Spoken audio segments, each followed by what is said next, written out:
ఉంది. తను ప్రిన్సిపల్ అయితే, అంతకుముందు ప్రిన్సిపల్ కాదు, టీచర్గా ఒక స్కూల్కి వెళ్ళింది. అది చాలా హైఫై స్కూల్, అంతా జీన్స్ ప్యాంట్లు టీ షర్ట్ల స్కూలే. అది మామూలుగా మనకు శారీ కూడా ఎక్కడ కనిపించదు. ఆ స్కూల్కి వెళ్ళిన వెంటనే టీచర్ అమ్మ గారు మంచి టాలెంటెడ్, మంచి ఇంగ్లీష్ ఫ్లూయెంట్, చాలా టాలెంటెడ్. అక్కడికి వెళ్ళిన వెంటనే టీచర్ గారు చెప్పారు, ఓ నీ టాలెంట్కు నేను చాలా మెచ్చాను, నీకు సో ఇంత జీతం ఇచ్చేస్తాను, నువ్వు జాయిన్ అయిపోవాలి. అయితే ఒకే ఒక కండిషన్, మా దగ్గర టీచర్గా జాబ్ చేయాలంటే జీన్స్ ప్యాంట్ టీ షర్ట్ వేసుకుని రావాలి అని అన్నారంట. అన్నిటికీ ఓకే మ్యామ్, నువ్వెంత వర్క్ ఇచ్చినా చేస్తాను, నాకు అవసరం జాబ్.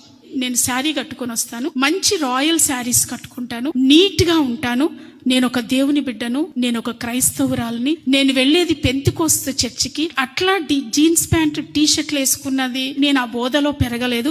మా ఆత్మీయ తల్లిదండ్రులు నన్ను ఒక మంచి బోధలో పెంచుతూ ఉన్నారు. క్రీస్తు కొరకు, మా దేవుని కొరకు, నా దైవికమైన పద్ధతి కొరకు ఈ జాబ్ నేను వదులుకోవడానికి కూడా ఇష్టపడుతున్నాను అని చెప్పేసి తిరిగి వచ్చేసారంట. మొదటి రోజు ఏ కాల్ రాలేదు, రెండో రోజు కాల్ రాలేదు, మూడో రోజు ఆ ప్రిన్సిపల్ మ్యామ్ ఫోన్ చేసి అంటారంట, అమ్మా నువ్వు మంచి టాలెంట్ టీచర్వి, నీలాంటి టీచర్ మాకు అవసరం, నువ్వు ఏ డ్రెస్ వేసుకుంటావో అదే డ్రెస్ వేసుకో అని చెప్పి నువ్వు రేపటి నుండే స్కూల్లో జాయిన్ అవ్వు అని చెప్పిందండి. క్రీస్తు కొరకు నువ్వు త్యాగం చేసుకుంటే నీ జీవితంలో అద్భుత కార్యాలు, కన్నీ విని ఎరుగని ఆశ్చర్య కార్యాలు క్రీస్తు కొరకు నువ్వు చూడగలవు. Praise the lord.